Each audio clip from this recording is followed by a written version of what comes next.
Welcome back to the Gut 360 podcast, the place where we share nutrition tips, mindset tools, and actionable steps to help you thrive on your health journey. I'm your host, Ellie Breacher, a registered nutritionist. I hope you're all having a fabulous start to your week. And your Monday is about to get a whole lot better because you're going to love this episode, which is absolutely jam-packed with tips and advice for your hormone health that you can start applying today. So grab your matcha and let's get into it. Before I introduce our fantastic guest today, I just wanted to remind you that if you are enjoying this podcast, make sure you hit follow for weekly episodes every Monday morning. It genuinely helps this podcast reach more people and means I can get amazing guests on here for you guys. So click follow or subscribe. And on that note, today I'm joined by Megan Hallett, a nutritional therapist specializing in PCOS, endometriosis, and fertility, and a 2-time cookbook author. She helps women address hormonal imbalances and reverse symptoms through tailored diet and lifestyle strategies. Diagnosed with PCOS at 18, Megan transformed her own health, restoring her cycles, reversing years of persistent hair loss, and clearing chronic acne through nutrition, self-care, and lifestyle changes. Today, she empowers women to understand the root causes of their symptoms and health conditions. Welcome, Megan, to the Gut 360 podcast. Thank you for having me. Happy to be here. I'm so excited for this conversation. And I wanted to start by asking why it is that you do what you do. Where does your passion for women's health come from? Yeah, I think the passion comes from the fact that I have been there myself. And you kind of already said it in your intro. You know, when I was 18, essentially even years before that, I didn't have regular cycles. I didn't really have any periods throughout my whole teenage years up until my early 20s. And I had terrible hair loss that if you've been through that, you know that it's the most traumatic thing because no one takes it seriously, but you experience it every single day. My skin was terrible and I never quite felt confident in who I was. And when I finally got diagnosed with PCOS, it was almost like this relief to kind of have an answer. But at the same time, the way the diagnosis was delivered was a little bit traumatic. And, you know, I think the way that the healthcare professional kind of positioned it, it was, you know, the diagnosis of PCOS was very much, you have this thing for life. There's not really anything you could do with it. Go on the pill, come back when you want to get pregnant. Oh, but you also will probably struggle to get pregnant. I was also told I would need to lose weight to manage the symptoms that I had. And at the time, I was also struggling with food and body image issues, as I think most 18-year-olds do. So I just kind of, upon reflection, hated that process and never wanted anyone else to feel the same, to feel not heard, but also to receive advice that is just not personalized in any way, shape or form. So that's what drives me to do what I do today. Wow. I mean, it's amazing that it comes through your own journey, your own experience. And of course, that's going to make you so much more motivated and inspired to help others. But it sounds like it was dealt with really insensitively. And I think this is quite a common theme when it comes to diagnosing PCOS. So what are the most common concerns that women come to you with in clinic right now? Is it mainly PCOS or other issues as well?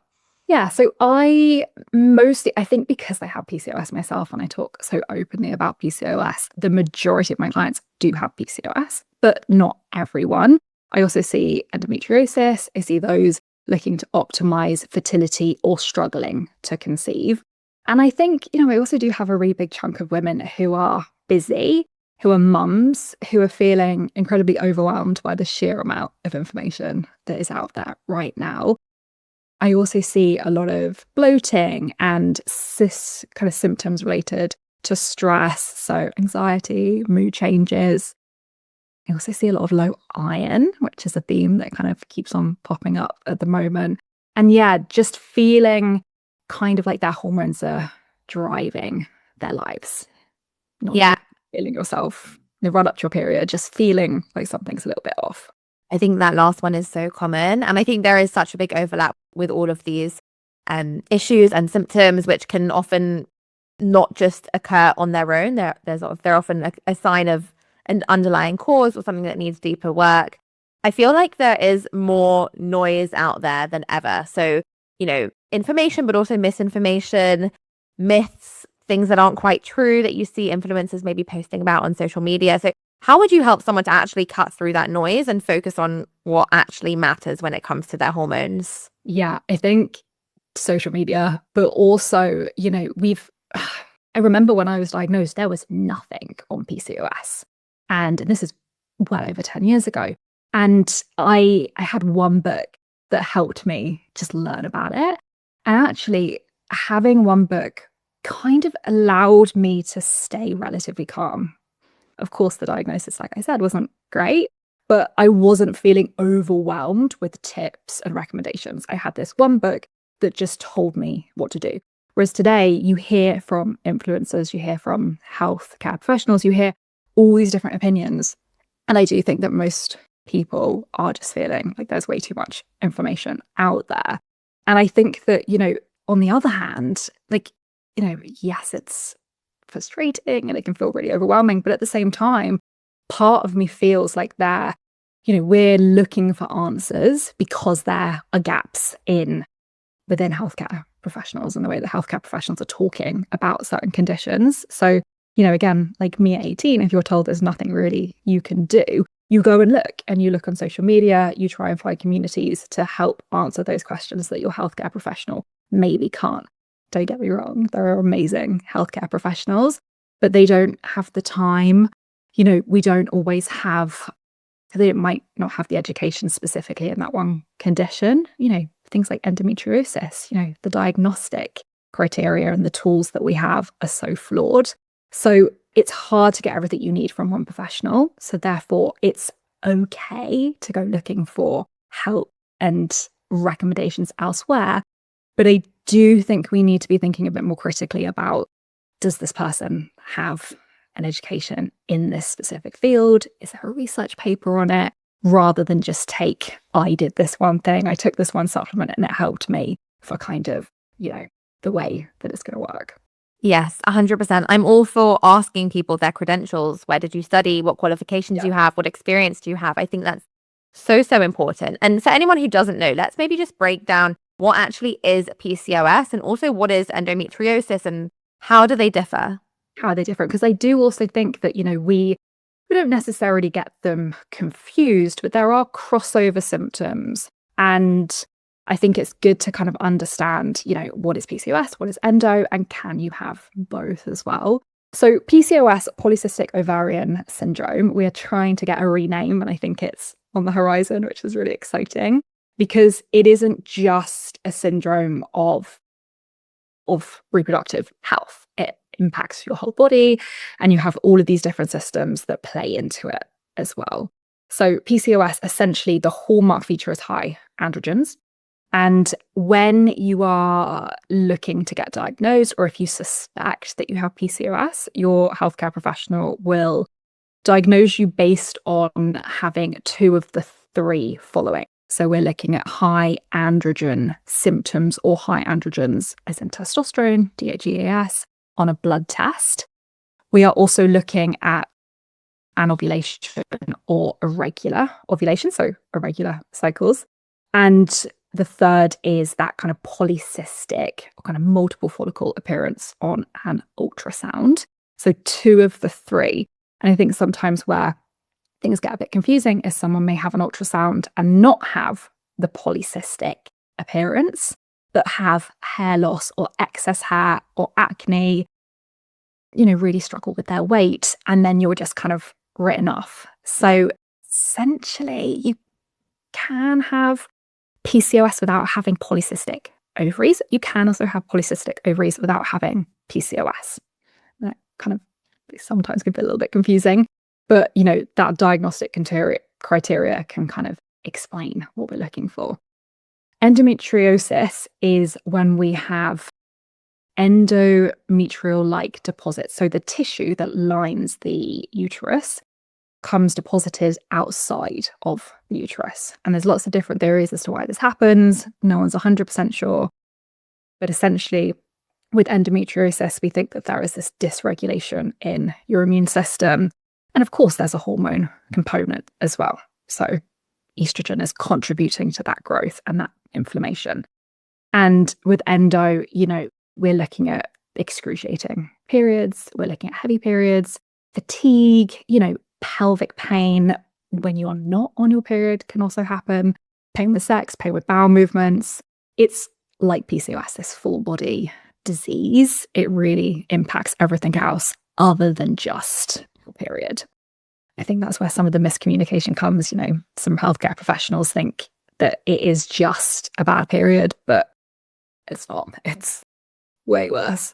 Yeah, no, definitely. And with endo, I know that it can sometimes take up to a decade to get diagnosed. It's often missed or ignored or just kind of, not really paid attention to by doctors or whichever health professionals you're going to. So really important that women do understand what to look out for and what these symptoms could be. Now, if someone has PCOS and they've been told, sometimes it's just kind of brushed off, oh, you might struggle to get pregnant one day, by the way, which is such an insensitive thing to say, but it happens all the time. So if someone has been told that they may struggle to conceive one day, how accurate is that really? And I know that message obviously creates huge fear for many women. So let's debunk that. I want to know what you have to say on this. Yeah, it's horrible. I cannot fathom. To me, it makes, I think, you already have all these anxieties when you go to see someone and you've got these symptoms that feel, at some points can feel really out of your control.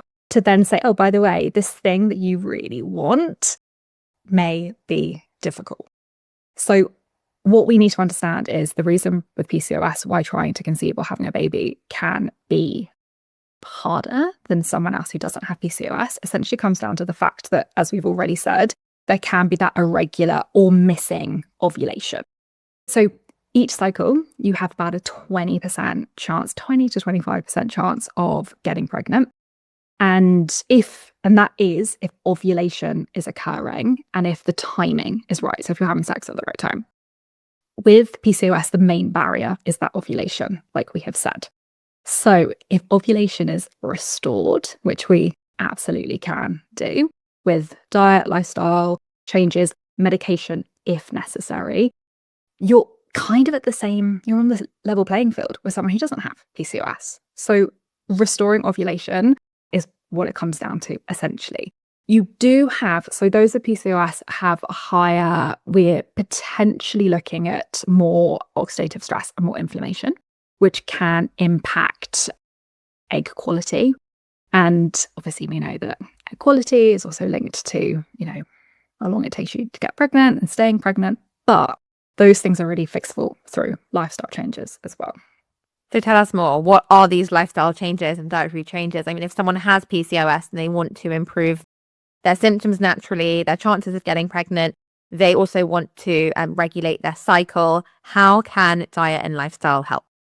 Yeah, and I think with PCOS, we want to be thinking about the fact that your ovulation, so first of all, when is ovulation happening? If it is happening, again, it's the biggest barrier why someone may struggle to conceive if they're not ovulating. So are you ovulating? If not, why? And what it comes down to is if someone's not ovulating, it may be down to the fact that they have high insulin, which again is another feature of PCOS, which is inhibiting ovulation. And therefore, to restore and support optimal, kind of regular, healthy ovulation, we want to support that insulin. And that comes down to regulating blood sugar levels. And a lot of that can be done through really simple dietary changes. So eating more protein, having enough fiber. We don't want to go completely low, no carb, because carbs have amazing benefits. But we do want to be a bit more mindful about carbohydrate intake.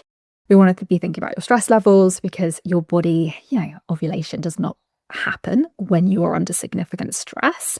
So thinking about your stress and just trying to do what you can to manage those levels can also help. If you're having irregular cycles and you think that you are ovulating, your ovulation, so your fertile window will look different to someone who has perfect, kind of very by the book, regular cycles. So, if you go on cycle tracking apps, it may tell you that you ovulate around day 14. But if you have a slightly longer or irregular menstrual cycle, you probably aren't going to be ovulating around day 14. So day 14 is like when most people think that they should be ovulating. But actually, if you're menstrual cycle is longer, it's probably going to be looking different. So understanding when your fertile window is and when you are ovulating is really key, because then we can do what we can to get things nice and regular and just make sure that you understand that you can't get pregnant. It's just going to look a little bit different for you. Yeah, definitely. And generally, if you do have a longer cycle, it's likely that you're probably ovulating about 2 weeks before you get your period, about 14 days. Although some people might have a shorter luteal phase, for example, it could be 10 or 11 days. Some people it will be longer. Everyone is really different. And that's why I always encourage people to track their cycle. So yeah, really, really important to understand what's going on in our bodies. I want to ask you as well about supplements. What supplements do you find most effective for supporting with PCOS symptoms, encouraging ovulation? What do you use in clinic? Yeah, there's some really great ones. We have some really great evidence for inositol. So supporting ovarian function, but also helping that insulin sensitivity. Again, insulin being that obstacle in a lot of cases to ovulation. Magnesium is a nice one. Again, supports that insulin sensitivity, but also just helps you feel a bit more calm and regulated. Vitamin D, and this also goes for endo. And if you are just trying to conceive without a condition, always check your vitamin D levels, because, supplement ranges are, insane. Like the difference in some dosages with different supplement brands vary massively. So if you are significantly deficient, taking about 400 IU international units is not going to really scratch the surface, and you may need a higher dose. So test your vitamin D levels. I also love omega-3 for PCOS, anti-inflammatory, EPA and DHA. If you are plant-based, if you're a veggie, we definitely want you on an omega-3. And there are some amazing plant-based brands out there as well now. Also like ALA, which is a nice one for PCOS, especially if we're thinking about fertility, egg quality, and also supports that insulin sensitivity as well. Amazing. That is super useful and interesting.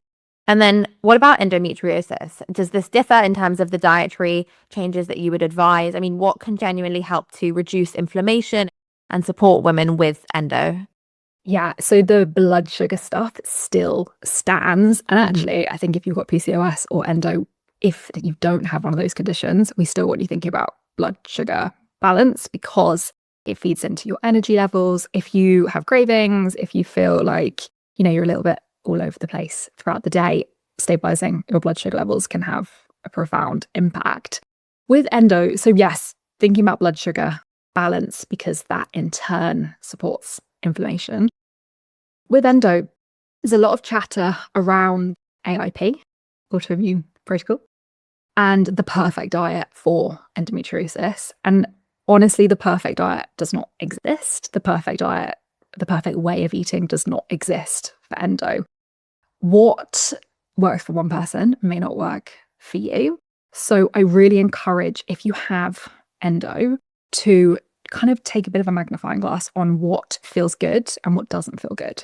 So food diaries, keeping a note of, I had more bloating after this meal, I had more pain after having a few weeks of X, Y, and Z. So really understanding what your body likes and what it doesn't like. That being said, thinking about anti-inflammatory foods, unprocessed foods, whole foods, your avocados, your turmeric, your ginger, berries, oily fish, nuts and seeds, whole grains, amazing. We love those for endo. There is a lot of research around low FODMAP for endo. I have some opinions about low FODMAP long term, as I'm sure you do, because you're the queen of this area of gut health. But, if you are really struggling with bloating or pain or, kind of discomfort, gastro discomfort, reducing FODMAPs can be helpful, and kind of understanding what those triggers are, just providing a little bit of relief. Again, some research on gluten-free to do the same. But yes, essentially, we're mostly thinking about all the lovely, gorgeous anti-inflammatory staples that we can add in to reduce oxidative stress and reduce inflammation. Amazing. That is such valuable advice. I'm so glad that you said that there's no perfect diet as well, because we really are all so different. Now, I want to pivot a little bit to talk to you about fertility. So if someone has decided they're ready to start a family and they want to be proactive about optimizing their fertility, what does that actually look like? I feel like a lot of people have started talking about what they've called trimester zero. So obviously your first trimester is the first 3 months of your pregnancy, the first third of your pregnancy. So trimester zero is when you're essentially optimizing your fertility. How far in advance should people really ideally begin optimizing their health before trying to conceive, and what should they be doing? Yeah, as much time as you have.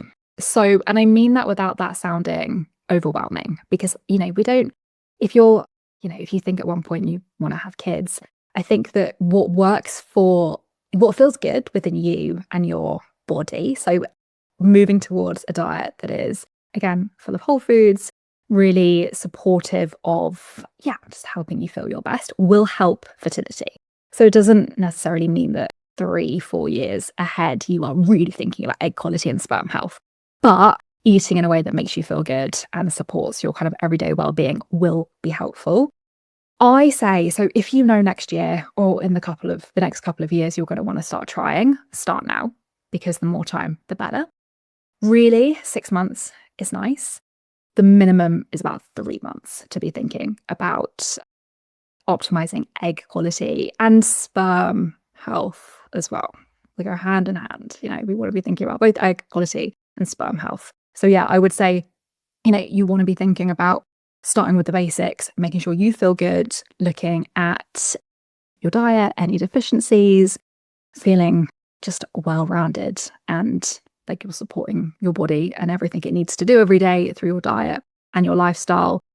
And then we can get really specific with key fertility nutrients and foods. We know we should be consuming fermented foods for our gut health, but have you tried kimchi or sauerkraut? This episode is sponsored by The Cultured Collective, whose kimchi and sauerkraut are naturally fermented, unpasteurized, and tested for live cultures, as well as being a source of fiber. They've won awards for their flavor, so I'm not the only one who thinks they taste amazing. It's really easy to add a scoop of these real live foods to all kinds of meals. I love adding kimchi to the side of my eggs and topping avocado toast with sauerkraut. They're offering listeners of the Gut 360 podcast a huge 50% off their kimchi and sauerkraut, so head to the show notes to find out more. This episode is sponsored by IM8. I used to catch every cough and cold going, but since taking IM8 Daily Essentials, I've noticed a real difference in how resilient my immune system feels. It combines key immune nutrients like vitamin C, vitamin D paired with vitamin K2 for better absorption, zinc, with probiotics, prebiotics, and postbiotics to help nourish a healthy gut microbiome, as well as a powerful blend of greens and antioxidants to help protect your cells from everyday stress. It's also not pixie dust levels and actually has an impressive dose for everything mentioned. Use the code GUT360 for a special discount and free welcome kit on your first order. So let's get really specific. What specific foods should we be including to optimize our egg quality and sperm health?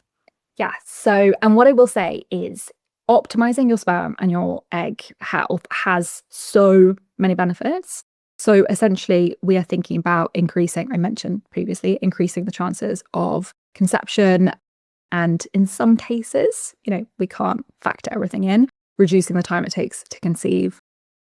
Good sperm and egg health supports a healthy pregnancy. Also, what you're doing now, so working on trimester zero health, helps to regulate your hormones and your menstrual cycle. And we're thinking about baby's health long term as well. So the foods that we are thinking about essentially are what's the bang for your buck? What are the most nutrient dense foods that we can include on your plate? So we're thinking about, your grass-fed meats, your oily fish, your seafood. There's loads of lovely research on seafood and fertility outcomes. We're thinking about things like Brazil nuts for the selenium, sea veg for the iodine. We're thinking about colour, because the more colour a plant has, the more antioxidants. Antioxidants support and protect your eggs, but also sperm health as well.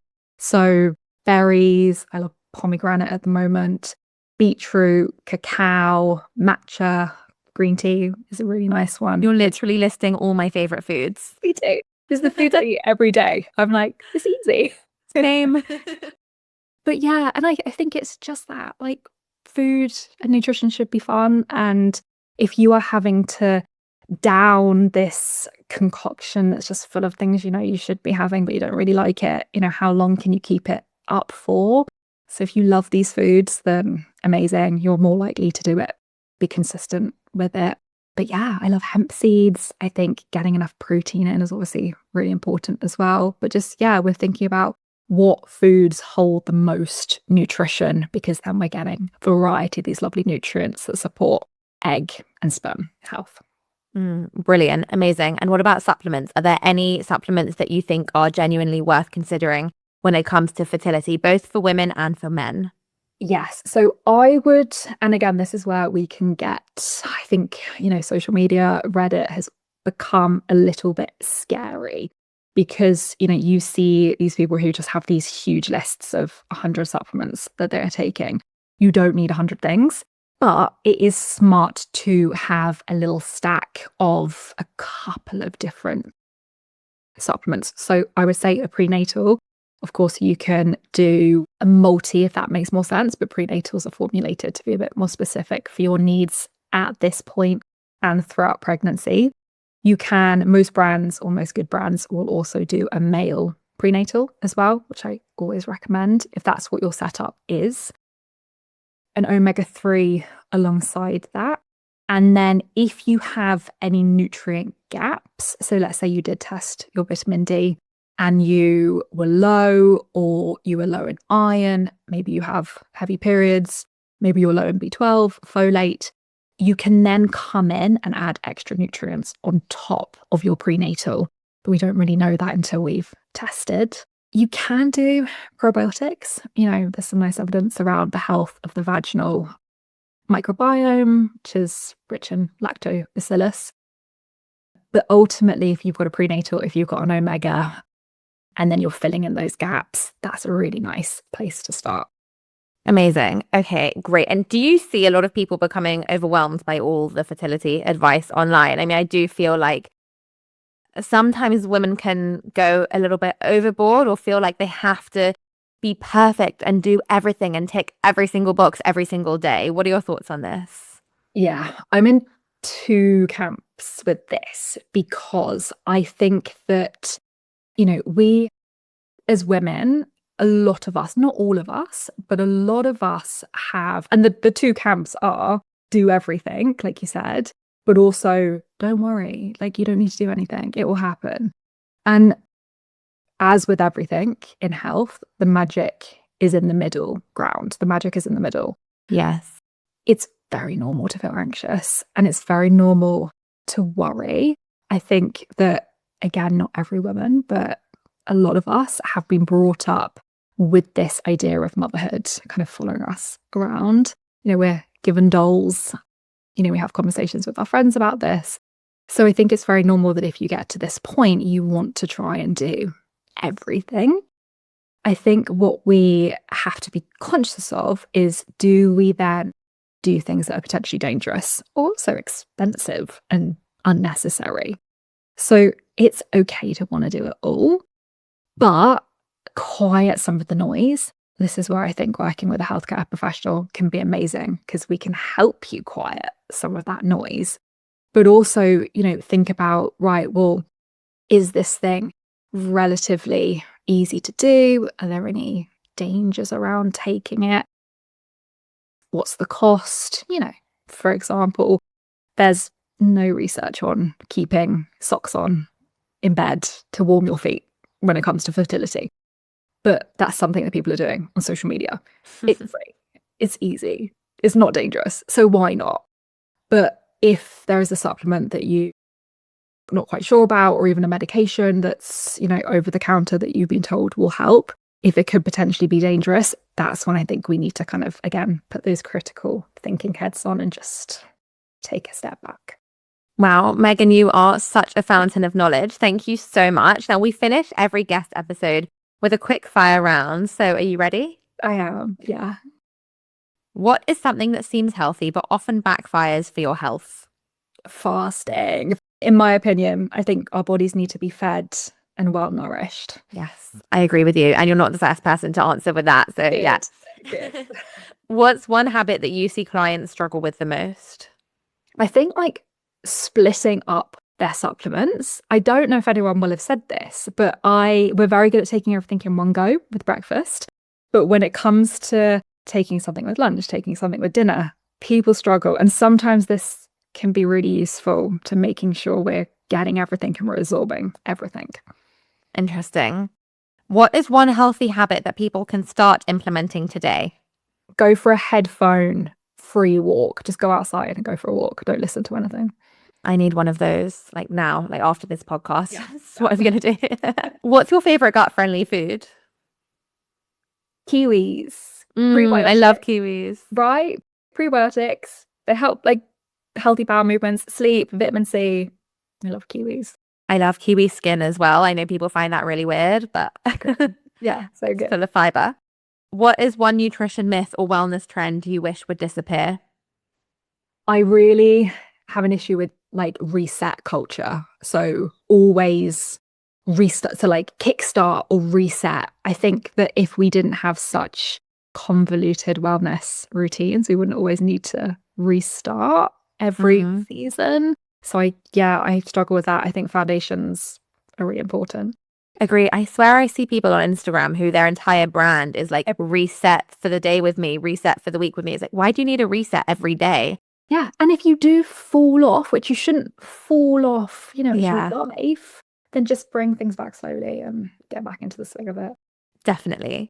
What did you personally get wrong early in your career? I think I'm much better at this now. In fact, I actually think I'm quite good at it now. I think I wasn't very good at meeting people where they were. So I would create these incredible comprehensive health plans. And if someone was busy or I didn't take into consideration their lifestyle, nothing would get done. So I think now I'm much better at saying, like, I know you're busy. Let's just start with the basics. And I see you. I see where you're at. So important.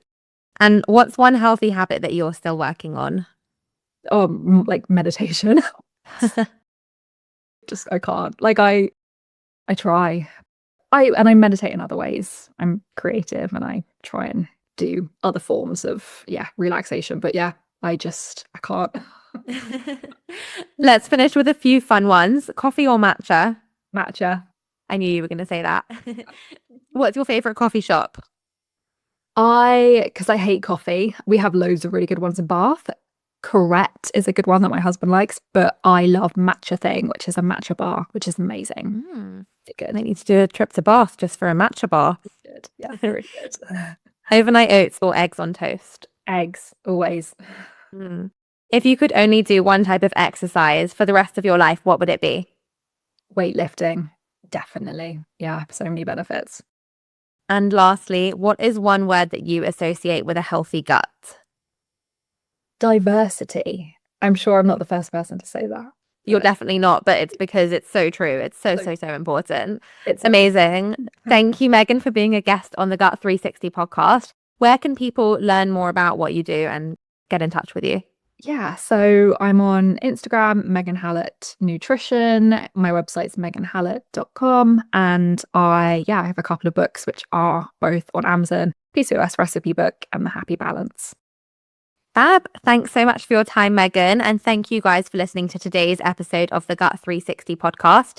If you learned something new, take a screenshot, share it on your Instagram story, send this podcast to your sister, friend, mum, anyone who you think it may benefit, and have a wonderful rest of your week. I'll be back in your ears next Monday.